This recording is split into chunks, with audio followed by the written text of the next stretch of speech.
Welcome to Search for Signs. My name is Gary Willing. If this information interests you, please press the like and subscribe button and press the bell for notifications.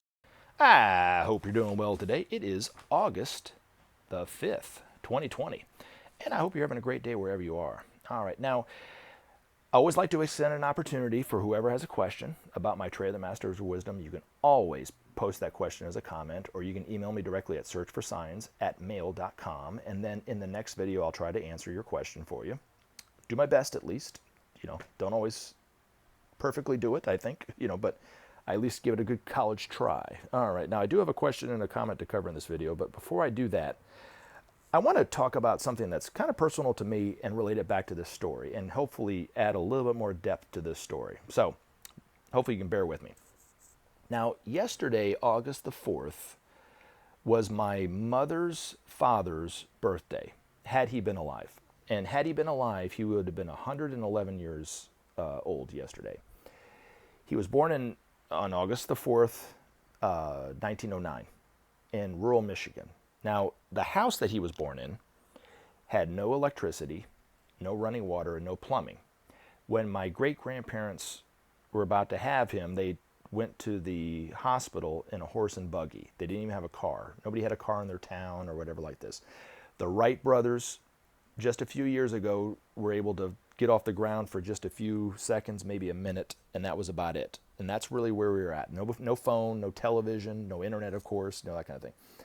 Now, over the course of his 96 years, or let's just say 100 years, right, how drastic of a change would he and the people of that generation have seen in the world, to where they really were stepping out of the Victorian age and into the modern everyday world? It was drastic. We can't imagine how much of a change it was. And it always reminds me of my grandfather's life when I read Benjamin Creme's Master's article, and he talks about how the changes are happening lightning fast. Because sometimes I have to really put it into perspective of what a master could see, because I know from my little perspective, I keep working with the same morons every day at work. Nobody's growing that way. You know what I'm saying? I have to deal with the same problems here or there over and over again. And then you look at politics, and it's it doesn't matter who the person is in office. It's the same lies. It's the same crap. It's the same corruption. It's the same this. But yet he's saying that the changes are lightning fast, right? And then I have to kind of remind myself of the life that my grandfather was living when he was born to when he passed away. And it's like, yeah, it really was. It's amazing how much it changed. Now, how does this relate to this information? Well, I'm glad I asked that question. I'm just kidding. No. Over the next 100 years, where are we going to be, right? Personally, I think we're going to see just as big of a technological leap as it was during my grandparents' and maybe your grandparents' lifetime, to the point where we won't even be able to recognize the technology of the future to where it is today, right? But more so will be the way that who we are as a humanity will change, probably even more than that. In fact, actually, Maitreya even said, he goes, the greatest changes will be in the hearts of humanity, really, over the next, age that we'll see. But let's just talk about the next 100 years. That's really what we need to kind of look at, right? So over the next 100 years, technologically, okay, well, let me go, before I get into the technology, let's just look at the changes in humanity, right? We will know scientifically that we are souls. We'll know that for a fact, scientifically. There would be proven in a lab in France, and then they will be able to give their experimental data to other scientists to be able to do in their laboratory so they can see it themselves. And so scientifically, and the scientific community will understand and know that we are actually souls and not just a brain that has this synapses electrodes kind of going off in our brain, and that's basically all we are. And when we die, that's it. They will know that we are an immortal soul. I don't know how they're going to prove it, but they're going to prove it that way. So that will be a huge revelation for all of humanity, right? Now, some of us already know ourselves as souls, but to know it scientifically, that'd be a whole different thing, right? Now, the other thing, too, is we will know and have proof without a doubt, without a shadow of a doubt, that there's life on other planets in this solar system.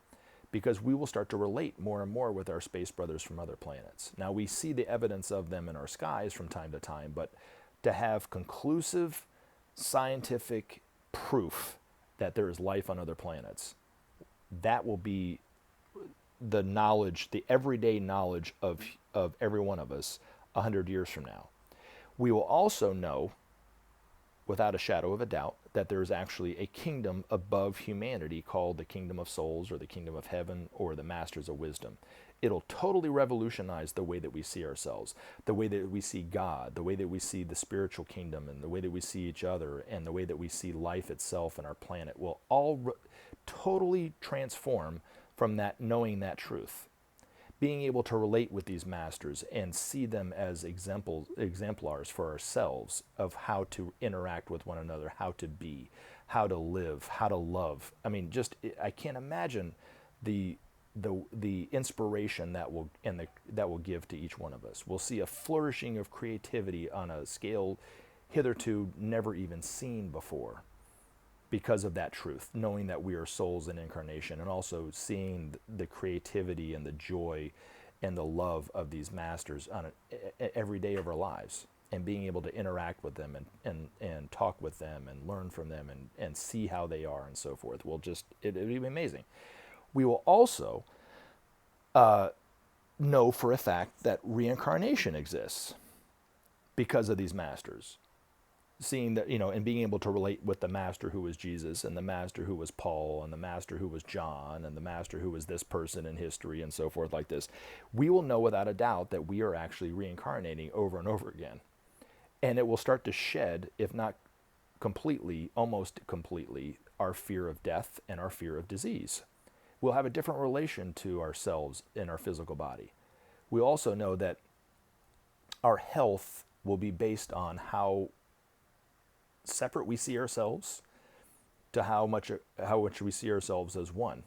So if we see ourselves more as one as a people, there will be less disease, if any disease, but if we continue to see ourselves as separate as we are today, well, the diseases are only going to get worse, right? So we'll see the fundamental cause and effect of our own perceptions, and how the illusion of separateness will cause all our pain and suffering and so forth. We'll see that because Maitreya will help to show that to us and show us the way forward. And if we do those kind of things, technologically, we'll see a huge advance, because even the way that we power our cities will change, because we will have a relationship with the space brothers from other planets. They're going to actually give us the same technology that they have, the technology of light.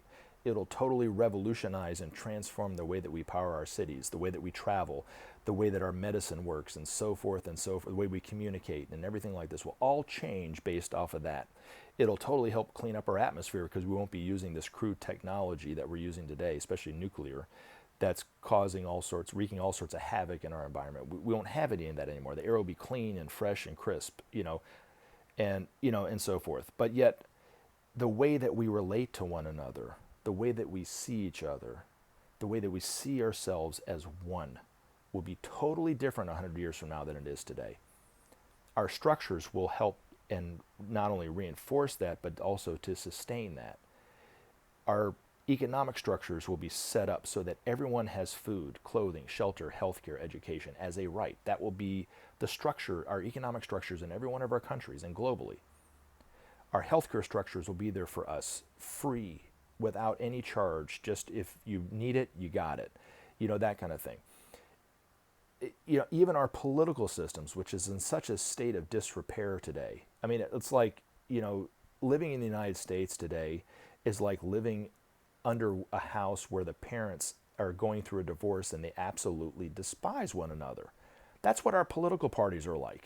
You know what I'm saying? I mean, it's got the Republicans, who maybe is the dad, and the Democrats are the mother, and they both hate each other. And you're like, hey, can somebody make me dinner?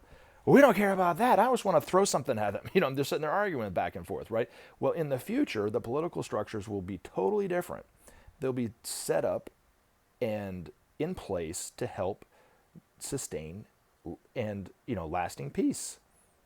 so that we all have this sense of justice, so that we all have this sense of peace. That's what we're going to be, that's what we're moving into under the inspiration of these masters and so forth. So, thanks for letting me talk a little bit about my grandfather, but I'm doing it to help kind of bring it into perspective that, the way forward, right now, more and more people, as long as this pandemic goes on, as long as all the unemployment's going on in this country and around the world, and the economic uncertainty that's going on in people's lives, I'm hearing more and more and more and more fear coming from people. And it's natural, I understand it. But if we just were able to look past this huge obstacle that's in our way, that's really not an obstacle, it's just something that we've all caused that we can fix, right? That the way forward is so hopeful. We have no idea exactly where we could be in 100 years. But it's going to take, as Maitreya says, an act of faith. And just, we have to take that step and institute the principle of sharing.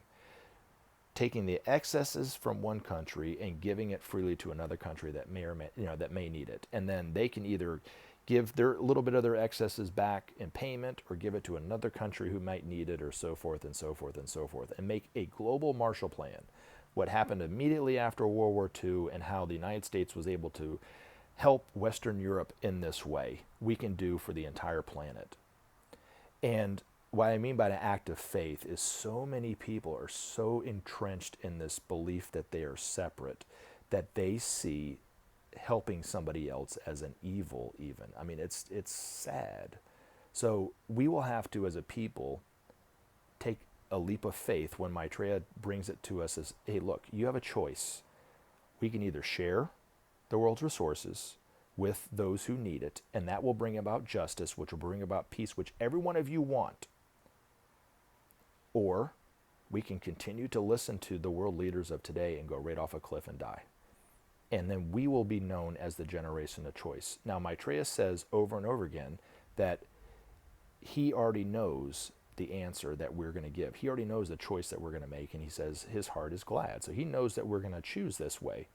But if we do, it will take us to the far reaches of the galaxy, eventually. But, in the interim, it's going to totally revolutionize life on this little planet called Earth, So hopefully that helps. Now, let's get into the questions real quick. One comment was, we were talking about art in the last video with Rembrandt, and I mentioned Benjamin Creme's paintings, and this person said that Benjamin Creme's painting reminds her of the Wing Maker's Chamber art, which I actually looked it up. I didn't know anything about it. It's actually, I think it's quite pretty. I like the colors and everything. One thing you may or may not know about Benjamin Creme's art is his art is actually what's esoterically is a mandala. And so his art has esoteric meaning to each one of his shapes and everything. And the image itself, there's a purpose and a reason behind it as in terms of a teaching, an esoteric teaching. But more so, if you look at his paintings, so when they find their way into museums and you stand in front of it, it will create a window for his master to see you. And it's just as clear and just as it's just as clear for his master to see you looking through his art as it would be had you been standing right in front of Benjamin Creme, because Benjamin Creme was considered by his master to be a window into the world where he could actually see people. He could give them a blessing, he could give them a healing if they needed it, and so forth. So even Benjamin Creme's lithographs, if you stand in front of it for a few minutes, according to Benjamin Creme, his master can actually see you. Now, we weren't supposed to say that to people who weren't in transmission meditation, but toward the end of Benjamin Creme's life, he actually started talking about how other people could do it who didn't do transmission meditation. They could actually stand in front of the lithos and receive the same healing or blessing from his master. So that's the reason why I'm talking about it. But yeah, his paintings are not everybody's cup of tea.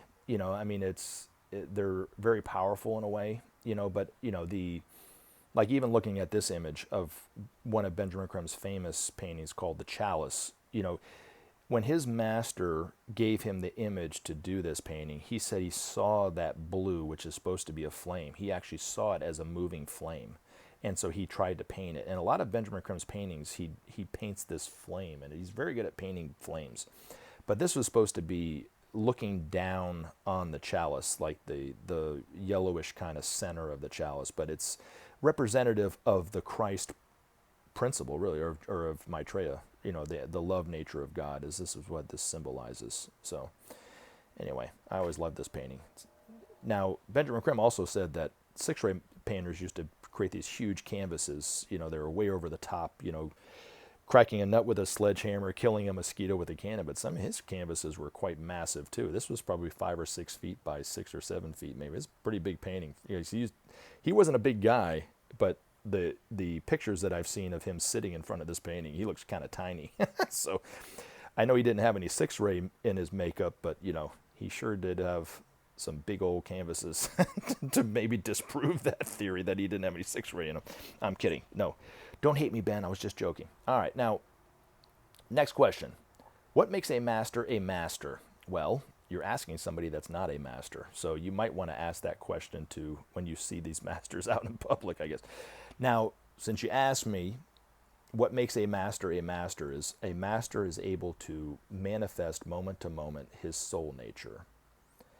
Where you and I and pretty much everybody else, it's just a little flash here, a little flash there, and a little bit here, maybe a little bit more for you than it is for me, or vice versa, or whatever like that at certain times. But for the most part, none of us are manifesting it perfectly. But it takes time to go through that. Now, also, what makes a master is they would say that they are our potential. In fact, actually, the article that I'm going to read from Benjamin Creme is called Man's Destiny. It gives a little bit more in depth into who and what a master is, and how we were all destined to be masters ourselves. Without exception, every single one of us will be a master one day, without exception. Now, if we were clairvoyant enough to where we could see the soul light in somebody, and some people it might look like a far off distant star, it's really just faint and really tiny. Some of us, some others, you might see, their soul, nature and their soul light may be quite brilliant, coming out of them. It just depends on the person. And then if you see, were to see Maitreya's soul nature, it'd probably almost blind you. I mean, it was so massive. Now, the distinction between somebody like Maitreya, who's a Christ, and the Buddha, who's a Christ, and just a regular master, or an ordinary master, if you want to put it that way, is they've taken it one step further. The path that Maitreya is on is a path called absolute sonship. There's 7 paths that the masters can take once they become a master. This just happens to be one of the rarest paths that they can take. But they actually can embody that soul nature. So his actual physical body is embodying that soul nature, not just manifesting it. Now, it's quite rare, but it's a path that some masters take, so kind of thing. So now, if you were to look at it really from, now I can go through all the steps that are written even in the Bible with the birth, the baptism, the transfiguration, the crucifixion, and the resurrection. But really, let's look at what we need to do now, okay? More so than, what could what's eventually going to happen, thousands of years from now or hundreds of years from now for some of us, maybe, I don't know. And that is, first, we need to save our planet. Because if we don't save our planet, none of us are going to be a master on this planet. It's not going to be here anymore, right? And that's ecologically, but it's also we have to create peace. Maitreya is going to say we have to do it. We have to share. Right now, half the world is living in poverty. Out of that half, there are tens of thousands of people that die every day needlessly of hunger. That can't go on much longer, right? So we have to SOP save our planet. We have to without exception. That's the first thing that we can do. Second thing is we have to start seeing ourselves as one and relating to one another as that. Now, Maitreya, it's going to help once we start to see these masters and start to interact with them and see them as our exemplars, as this article talks about, see how they relate to people who love them, people who hate them, how they relate to one another, how they relate to each one of us, how detached they are, but yet relaxed, but yet joyful and playful at times, but yet even their joy and their humor is an art form in itself, right? How creative they are, how much, how they only desire to serve. And when we see that, for a lot of us, it's going to awaken within us that inner desire to be like them. And it's going to make it a lot easier for us to get to that point than it would be if we were just reading it out of a book, right? Or hearing it from somebody who's not even a master like myself, right? So when you see it, you're gonna be like, wow, but they're gonna tell you that the reason why they know that we'll be a master is because they themselves became masters. They were just like us, They were working through the same issues that you and I are working with: fear, guilt, anger, greed, all that stuff. They had to work through all that, right? And then they got out of it, and then they became masters, right? But they'll point the way for us to go forward. But we have to save our planet first, and we have to start seeing ourselves as one. Individually, I think probably the best thing to do at this stage of the game would be to start to look at our emotions as not being real. And Maitreya is going to talk about this a lot. Honesty of mind, sincerity of spirit, and detachment. Looking at your emotions as not being 100% accurate, you know what I'm saying, and 100% real. I am angry, I am mad, I am happy, I am sad, I desire this thing, and why can't I get that new car that I want, or this, that, and the other? And we all have it. We're all guilty of it, right? Because the emotions and the astral nature is very strong in humanity today. But we have to start looking at that's not who we really are, right? So I think those are the three things that we could work on to become a master, probably the first thing. But the other thing would be, I guess, to kind of round it out, when Maitreya said, I never judge anyone on whether they're good or bad, I only notice the good things that they do. When I started to apply that, it's actually changed my life. And so the reason why I'm saying this to you guys is so hopefully you'll start to apply it to your life. So if you want to know how they love, you can't just go from being irritated with people and angry all the time to loving unconditionally the next day. It's impossible, right? But I think the first step is looking at those people who maybe trouble you or give you problems or irritate you or whatever, and start to look at it the way that Maitreya does. I never judge anyone on whether they're good or bad. I only notice the good things that they do. And if you can do that and continue to do that and continue to do that and look at it and fail at it and get back up again and do it again and do it again and do it again, it will change your life. So hopefully I help. All right, now to answer your question even further, I want to read Benjamin Creme's Master's article. And as always, it's best for you to read it on your own. I know some of us don't have his book, or a lot of us don't have it, or maybe probably most of us or all of us don't have his books, but you can always go on the Share International website and boot gang it that way. Also, I know the attention span of most people doesn't make it past the first 6 minutes, so maybe we're not even getting to this point, but I'm going to continue to put it out there, so hopefully one day we'll hear it, right? This is coming from one of the masters. Benjamin Creme's master is a very, very advanced master. According to Benjamin Creme, he's well known in esoteric circles, but his name is not given at this time, but eventually it will be. But this guy knows what he's talking about when it comes to the destiny of man. So hopefully this helps. When men awaken to their true potential, they will be amazed by the range of creativity which will become theirs. The audacity of their thoughts will at first astound them and will lead them into enterprises all but unimaginable today. Men will find that they are in truth potential gods. From the deep slumber of the past, men will awaken and slough off the heavy coat of ignorance, which for long has delayed their forward progress. Thus will it be. Man is now at a turning point in his long adventure in life on planet Earth.